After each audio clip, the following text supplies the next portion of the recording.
आप सभी रेल अभ्यर्थियों को नमस्कार। ये वीडियो आप ही लोगों के लिए बनाई जा रही है जिन्होंने रेलवे जॉब के लिए अप्लाई किया है, अप्लाई करने वाले हैं।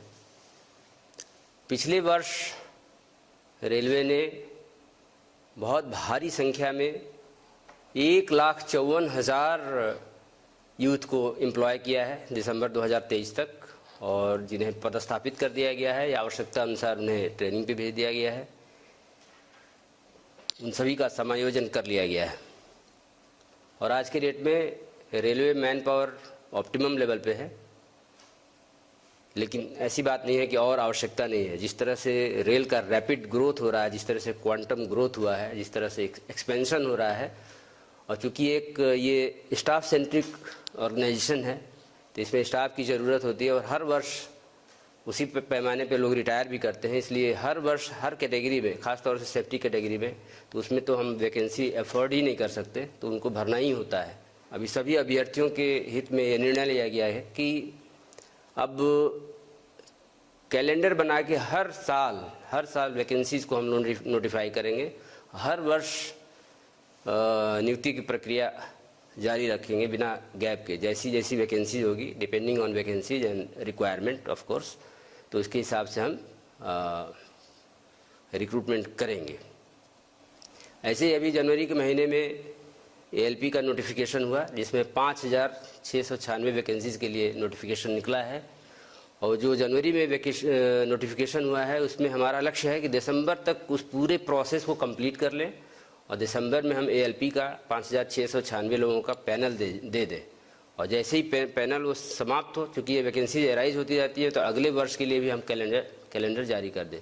इतना ही नहीं, जैसा कि स्टूडेंट्स का भी, जो हमारे यूथ है, उनका डिमांड था कि और भी वैकेंसीज कब आ रही हैं, कब आएंगी, तो उसको भी ध्यान में रखते हुए रेल मंत्रालय ने अभी हम लोगों ने इसको नोटिस में भी दे दिया है कि टेक्नीशियन कैटेगरीज में जिसमें 9,000 वैकेंसीज हैं, ऑलमोस्ट अनुमानित वैकेंसीज हैं, उसके लिए भी हम लोगों ने एक टेंटेटिव कैलेंडर दे दिया है कि 9,000 वैकेंसीज को फरवरी के महीने में 2024 में नोटिफाई करेंगे और एक साल में, यानी कि अगले साल फरवरी तक इसको कंप्लीट कर लेंगे। कंप्लीट करने के बाद एक नेक्स्ट साइकिल में हम नोटिफाई करेंगे, ताकि पूरे रिक्रूटमेंट प्रोसेस को टाइम बाउंड मैनर में हम इसको कंप्लीट कर पाएँ, संपन्न कर पाएँ।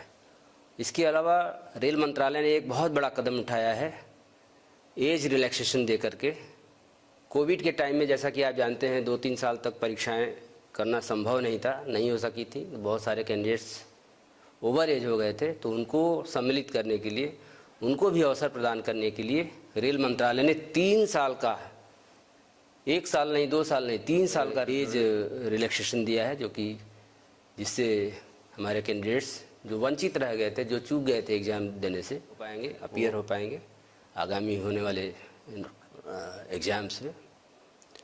तो एक बड़ा उनके लिए भी अवसर होगा। और इस संदर्भ में मैं कुछ और बातें ही बताना चाहूँगा अपने अभ्यर्थियों को कि जब भी नोटिफिकेशन निकलता है तो फॉर्म कैसे भरना है। फॉर्म फिलअप करने से ही आपका एग्ज़ाम शुरू हो जाता है, वहीं से, वो भी पार्ट है एग्ज़ाम देने का। तो बहुत से अभ्यर्थी बाद में बड़े हताश हो जाते हैं कि उनका फॉर्म रिजेक्ट हो गया। तो हम लोगों ने देखा, हम लोगों का अनुभव ये है विगत रिक्रूटमेंट्स में कि बहुत से 5% के करीब ऐसे एप्लीकेशंस रिजेक्ट हो जाते हैं जिनमें प्रॉपर ढंग से सिग्नेचर नहीं किया गया है या प्रॉपर ढंग से फ़ोटो नहीं लगाया गया है। बहुत से कैंडिडेट्स होते हैं जिनका और जो भी क्राइटेरिया है उसको फुलफ़िल करते हैं, उसमें उनका सर्टिफिकेट भी ठीक है, जो भी एज के लिए जो भी सर्टिफिकेट चाहिए वो सब ठीक है, लेकिन उन्होंने प्रॉपर ढंग से सिग्नेचर नहीं किया है या प्रॉपर फ़ोटो नहीं लगाया है। उसकी वजह से ये कंप्यूटराइज्ड वे में वेरिफिकेशन होता है, स्क्रूटनी होती है, तो रिजेक्ट हो जाता है। इसमें कोई ह्यूमन इंटरवेंशन नहीं होता है। लेकिन बहुत से कैंडिडेट्स हैं जो कैपिटल लेटर में अपना नाम लिख देते हैं सिग्नेचर के नाम पे, या बहुत से कैंडिडेट्स ऐसे होते हैं जो स्मॉल लेटर में ही लिखते हैं लेकिन डिसजॉइंटेड लेटर्स होते हैं। तो ऐसे सिग्नेचर एक्सेप्टेबल नहीं है, क्योंकि सिग्नेचर करना है जो इंस्ट्रक्शन है उसके हिसाब से रनिंग राइटिंग में करना है। ऐसे फोटोग्राफ्स, बहुत सारे फोटोग्राफ्स होते हैं जिनका रिजोल्यूशन सही नहीं होता। रिजोल्यूशन सही होना चाहिए, ख़राब रिजोल्यूशन होने पे, स्पष्ट नहीं होने पे वो रिजेक्ट हो जाएंगे। ऐसे बहुत से कैंडिडेट्स होते हैं जो फुल बॉडी का अपना फोटोग्राफ दे देते हैं, या बहुत से ऐसे कैंडिडेट होते हैं, अभ्यर्थी होते हैं जो सेल्फी दे देते हैं, और ऐसे भी कैंडिडेट्स होते हैं जो ग्रुप में फ़ोटोग्राफ्स दे देते हैं। वेरीफाई करना बड़ा मुश्किल होता है, और जैसा कि आप जानते हैं आइडेंटिटी और जेन्युइनिटी सबसे इम्पॉर्टेंट पार्ट है किसी भी रिक्रूटमेंट प्रोसेस का। हमारी तरफ से अपील यही है कि फॉर्म भरते वक्त आप बहुत अलर्ट रहें, बहुत ध्यान से भरें, ताकि ये जो सुनहरा अवसर आपको मिला है उससे आप वंचित न रह जाएं। और जो भी बातें मैं बता रहा हूँ, इन सब बातों को सभी आरआरबीज़ ने अपने वेबसाइट पे दे दिया है, उसको आप देख सकते हैं। ऐसे ही एज रिलैक्सेशन भी दे दिया गया है। तो हम सभी प्रतिबद्ध हैं, जो भी हम लोगों ने कैलेंडर दिया है, जो भी शेड्यूल दिया है, उसको हम लोग उस लक्ष्य को उसी शेड्यूल के हिसाब से जितना रिक्रूटमेंट है उसको हम कंप्लीट करें। और अब आपकी बारी है कि आप जो शेड्यूल दिया गया है उसके हिसाब से तैयारी करें। अब आप जी जान से लग जाएं एग्ज़ाम देने के लिए। तो मेरी तरफ से, हमारी तरफ से, रेलवे की तरफ से, आरआरबीज़ की तरफ से आप सभी को ऑल द बेस्ट।